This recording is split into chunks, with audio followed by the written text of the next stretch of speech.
Good morning, નમસ્કાર. હું Udhna academy education trust સંચાલિત શ્રીમતી એમ.જે. મહેતા પ્રાથમિક શાળા તરફથી શ્રીમતી વીણાબેન પટેલ આપ સૌનું હાર્દિક સ્વાગત કરું છું. વિદ્યાર્થી મિત્રો, આપણે ધોરણ 8માં અંગ્રેજી વિષય શીખી રહ્યા છીએ. આપણે ગયા તાસમાં unit 1 I will be that એનું ગ્રામર શીખતા હતા.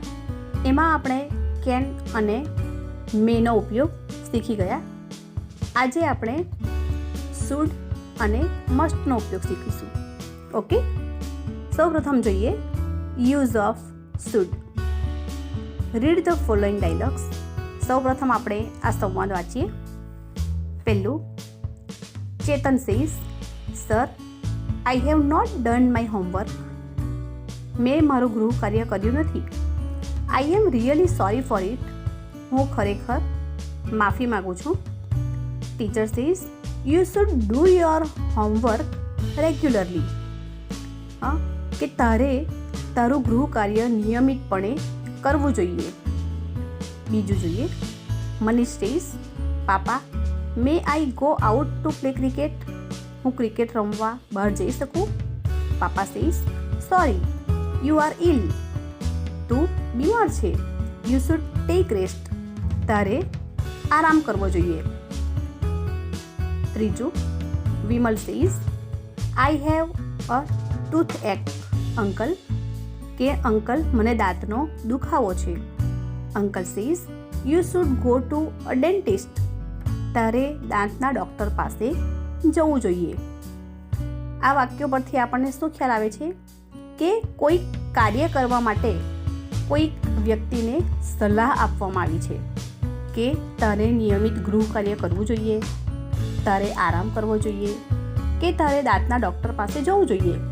તો એ કાર્ય કરવા માટે કોઈક વ્યક્તિને સલાહ એડવાઇસ આપવામાં આવી છે. તો જ્યારે સલાહ આપવાની હોય ત્યારે મુખ્ય ક્રિયાપદની આગળ સહાયકારી ક્રિયાપદ તરીકે શુડનો ઉપયોગ થાય છે. જ્યારે સલાહ આપવી હોય ત્યારે આ મુખ્ય ક્રિયાપદ જે છે એની આગળ શુડનો ઉપયોગ થાય છે સહાયકારી ક્રિયાપદ તરીકે. જોઈએ આપણે બીજા વાક્યો. Read the following sentence. પહેલું, Ronak you are not well today. આજે તને બરાબર નથી. You should not go to school today. કે તારે આજે શાળાએ ન જવું જોઈએ. બીજું, oh you are suffering from fever. કે તમને તો તાવ આવી રહ્યો છે. I think you should go to a doctor. કે મને લાગે છે, હું વિચારું છું કે તારે ડૉક્ટર પાસે જવું જોઈએ. ત્રીજું, Maya you are weak in English. Maya, તું અંગ્રેજીમાં વીક છે, નબળી છે. You should join a tuition class. તારે ટ્યુશન ક્લાસ જોઈન કરવા જોઈએ. અહીં પણ શું આપેલું છે? સલાહ આપેલી છે કોઈ કાર્ય કરવા માટે. તો આ યાદ રાખવાનું છે. રિમેમ્બર, કોઈ વ્યક્તિને અમુક સંજોગોમાં કોઈ કાર્ય કરવા માટેનું સૂચન સજેશન કરવા માટે મુખ્ય ક્રિયાપદની આગળ શુડનો ઉપયોગ થાય છે. તો આ તમને સમજાયું હશે કે આપણે કોઈકને સલાહ આપવી હોય તો આપણે મુખ્ય ક્રિયાપદની આગળ શું મૂકવું જોઈએ? સહાયકારી ક્રિયાપદ તરીકે શુડ, અને એનો ઉપયોગ કરવો જોઈએ. વધુ સમજવા માટે આપણે એક એક્ટિવિટી જોઈએ. Match A with B. આપણી આગળ એક્ટિવિટી 3 પૂરી થઈ છે. હવે આજે એક્ટિવિટી 4. પહેલું જોઈએ, યુ રીડ ટુ મચ. તમે ખૂબ જ વાંચો છો. વધારે વાંચો છો. તો શું કરવું જોઈએ? એમાં જો પહેલો નંબર મેં આપેલો છે સીમાં કે you should take part in games too. તમારે રમતગમતમાં પણ ભાગ લેવો જોઈએ. એવી સલાહ આપવામાં આવી છે. બીજું વાક્ય, હી ઇઝ ઇલ. તે બીમાર છે. તો ઈ જુઓ, હી શુડ ટેક રેસ્ટ. તેણે આરામ કરવો જોઈએ. ત્રીજું, હી ઇઝ રીડિંગ નાવ. તે હમણાં વાંચી રહ્યો છે. તો બી જુઓ, યુ શુડન્ટ ડિસ્ટર્બ હિમ. તમારે તેને ખલેલ પહોંચાડવી જોઈએ નહીં. તે હમણાં વાંચી રહ્યો છે તો તમારે એને ડિસ્ટર્બ કરવો જોઈએ નહીં.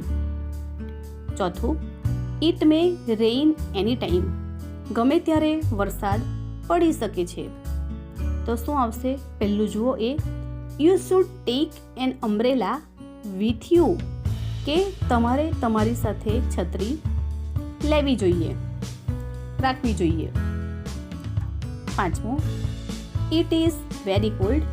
ખૂબ જ ઠંડી છે. એફ જુઓ છેલ્લું, you shouldn't keep the fan on.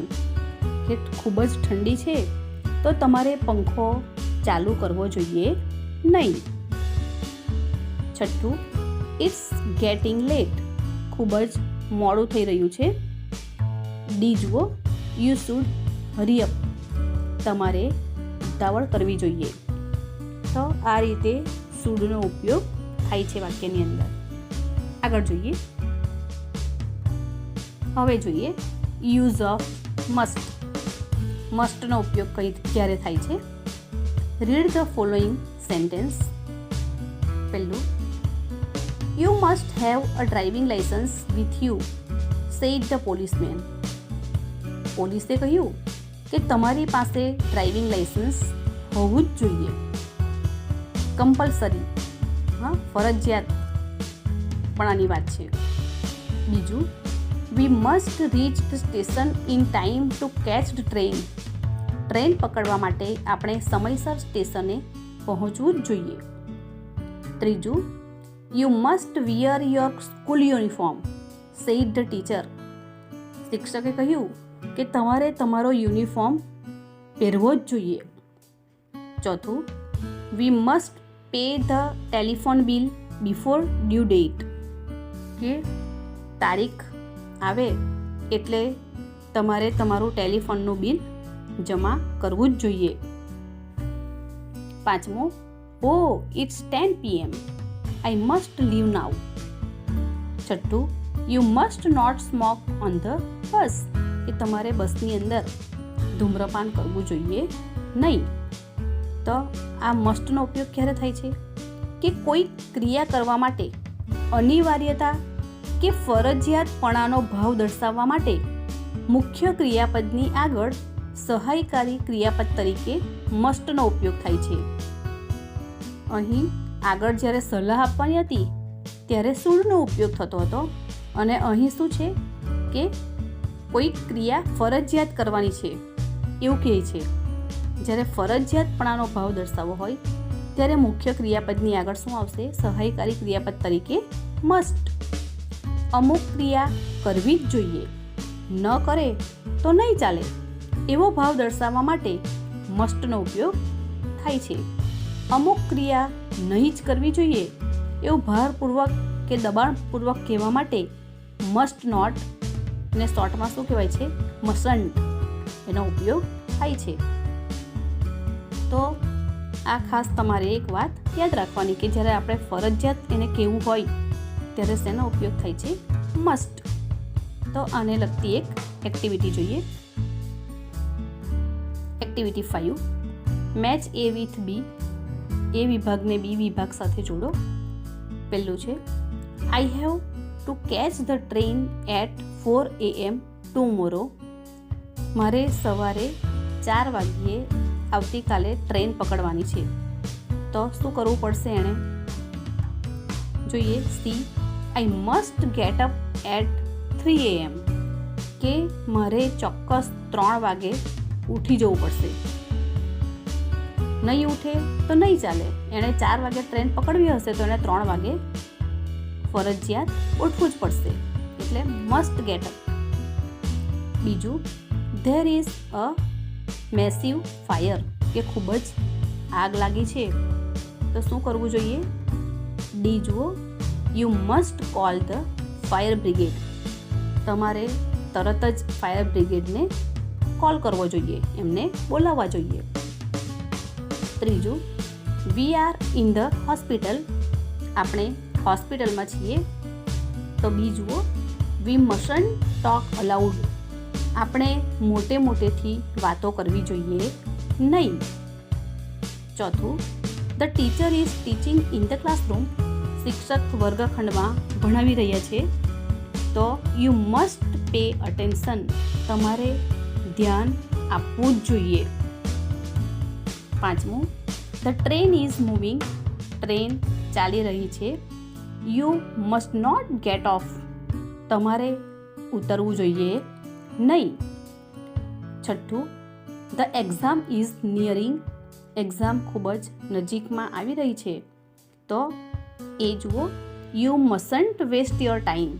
તમારે તમારો સમય બગાડવો જોઈએ નહીં.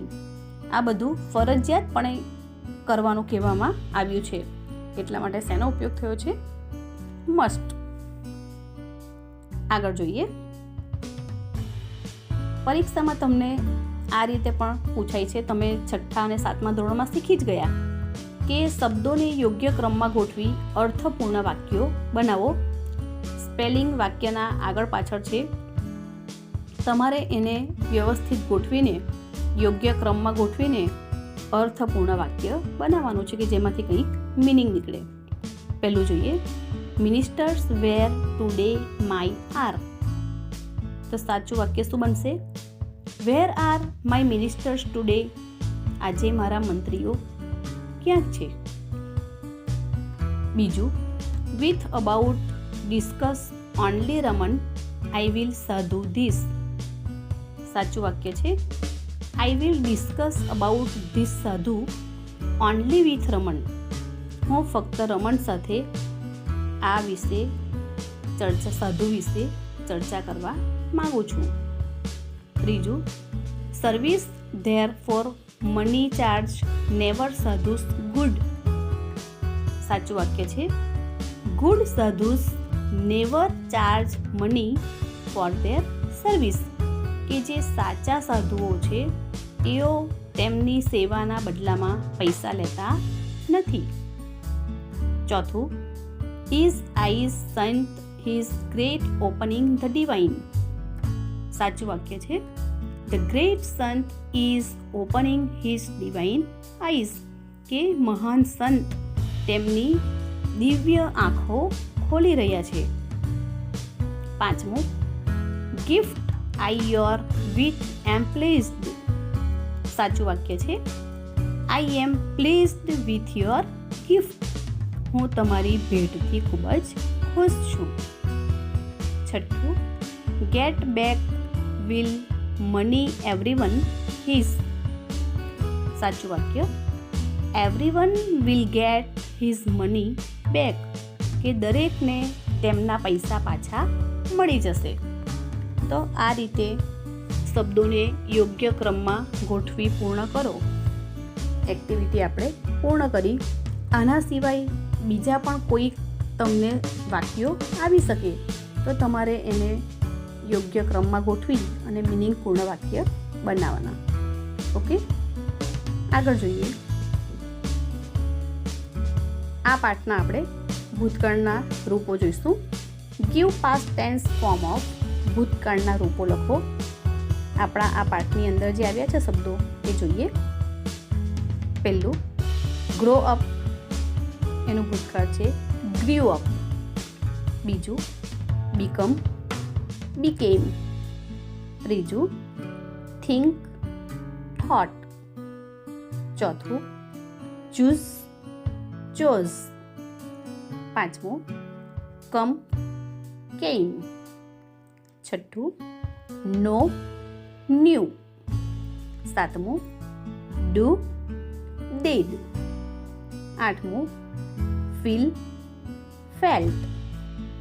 નવમું, ફાઇન્ડ, ફાઉન્ડ. દસમું, સિટ, સેટ. 11મું, મેક, મેડ. 12મું, ટેલ, ટોલ્ડ. 13મું, ગીવ, ગેવ. 14મું, હોલ્ડ, હેલ્ડ. 15મું, સે, સેડ. 16, gate, got. આપણે આગળ પણ શીખી ગયા છે છઠ્ઠા સાતમામાં મોટાભાગના શબ્દો, તો તમને યાદ જ હશે. આ શબ્દો તમારે મોડે કરી દેવા. આગળ જોઈએ. ઓપોઝિટ્સ, વિરુદ્ધાર્થી શબ્દો. આ પાઠની અંદર આવતા વિરોધી શબ્દો છે. પહેલું ઓલવેઝ, નેવર. ઓલવેઝ એટલે હંમેશા, નેવર એટલે કદી પણ નહીં. બીજું સર્ટેનલી, અનસર્ટેનલી. સર્ટેનલી એટલે ચોક્કસપણે, અનસર્ટેનલી એટલે અચોક્કસપણે. ત્રીજું લકી, અનલકી. લકી એટલે નસીબદાર, અનલકી એટલે કમનસીબ. ચોથું હેવન, હેલ.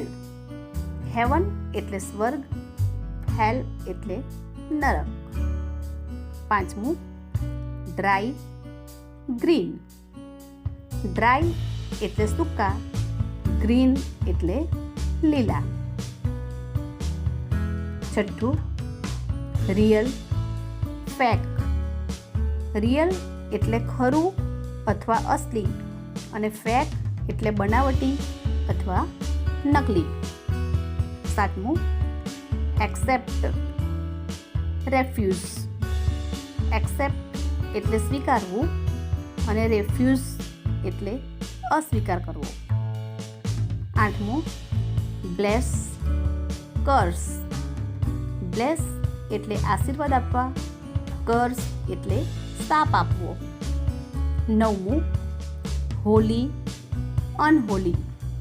હોલી એટલે પવિત્ર, અનહોલી અપવિત્ર. દસમું ક્લોઝડ, ઓપન.